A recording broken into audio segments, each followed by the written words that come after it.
के बाद देश में कोरोना के नए वेरिएंट ओमिक्रॉन को लेकर काफी आशंकाएं हैं जो कि बढ़ती भी जा रही हैं। ओमिक्रॉन के खतरे वाले देशों से भारत आने वाले अब तक कुल 21 नागरिकों में कोरोना वायरस का ओमिक्रॉन वेरिएंट पाया गया है और ऐसे में एक तरफ देश में बच्चों का वैक्सीनेशन अब तक नहीं हो पाया है, जिससे कई पेरेंट्स की चिंता भी बढ़ गई है।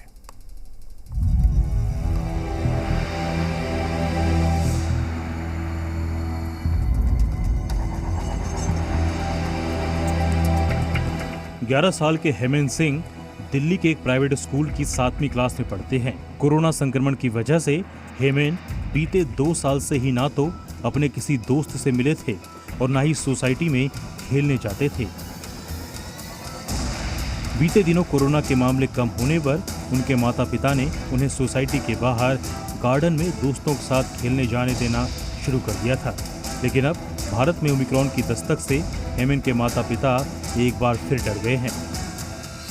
कोरोना का वो वेव आई थी, तो जब थोड़े दिन के लिए वो कम हो गया था तब तो स्कूल खुले थे, तब तो जा रहा था, जब फन हो रहा था। लेकिन अब जैसे जैसे ओमिक्रॉन बढ़ता जा रहा है वैसे वैसे अभी वो जाना भी कम होता जा रहा है, इसलिए अब मज़ा भी नहीं आता, दोस्तों के साथ भी अब जाने नहीं देते।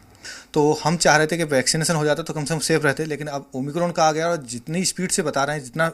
फैल रहा है वायरस, तो हमें भी डर लग रहा है कि बच्चों को स्कूल भेजें, पार्क भेजें, कैसे जाना है। हमने भी आज की डेट में बच्चों को बंद करा हुआ है। हेमंत की तरह ही दिल्ली के स्कूल में पढ़ने वाले 16 साल के उत्कर्ष की भी यही कहानी है। उत्कर्ष और उनके छोटे भाई को सोसाइटी के बाहर कदम रखने नहीं दिया जा रहा। बच्चे घर में ही पढ़ाई, खेलकूद और संगीत जैसी एक्टिविटी सीखकर घर में ही मन लगाने की कोशिश कर रहे हैं। 2 साल ही हो गए, तो 2 साल के लिए हम घर से बाहर नहीं निकले, घर पे या फिर रूम पे पढ़ाई की या फिर खेल किया या स्कूल नहीं जा पाए और बालकनी में बस भाई के साथ, मेरा एक छोटा भाई है उसके साथ खेला कूदा। जी, हम घर में ही बालकनी में खेल का जो है उनको खिलवाते भी हैं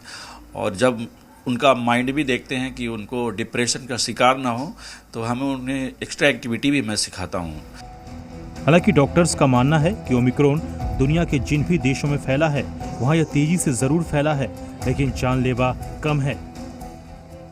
क्योंकि अभी भी जो प्रीडोमिनेंट स्ट्रेन और ख़तरनाक स्ट्रेन दुनिया में है वो डेल्टा वायरस ही है। वही बच्चों में भी जो नया वेरिएंट डेल्टा वायरस का है वो बच्चों को भी इन्फेक्ट करता है और बच्चों को सीरियसली इन्फेक्ट करता है।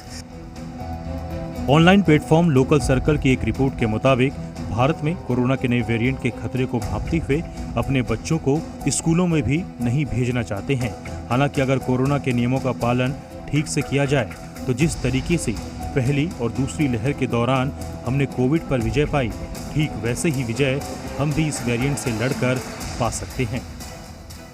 WHO ने ओमिक्रॉन के वेरिएंट को वेरिएंट ऑफ कंसर्न जरूर बताया है, लेकिन दुनिया भर के तमाम मेडिकल एक्सपर्ट्स और डॉक्टरों के मुताबिक इसके लक्षण माइल्ड सिम्टम्स की कैटेगरी में रखे गए हैं। ऐसे में जी न्यूज़ ने आपको कोरोना की पहली और दूसरी लहर के दौरान भी समाधान बताया था और अब ओमिक्रॉन वेरिएंट के खतरे के बीच भी जी न्यूज़ आपसे अपील कर रहा है कि आप लोग अगर मास्क पहने, कोविड अप्रोप्रिएट बिहेवियर का पालन करें, सामाजिक दूरी का पालन करें और वैक्सीनेशन समय पर लगाएं तो समाधान निकल सकता है और इस खतरे से भी आने वाले समय में बचा जा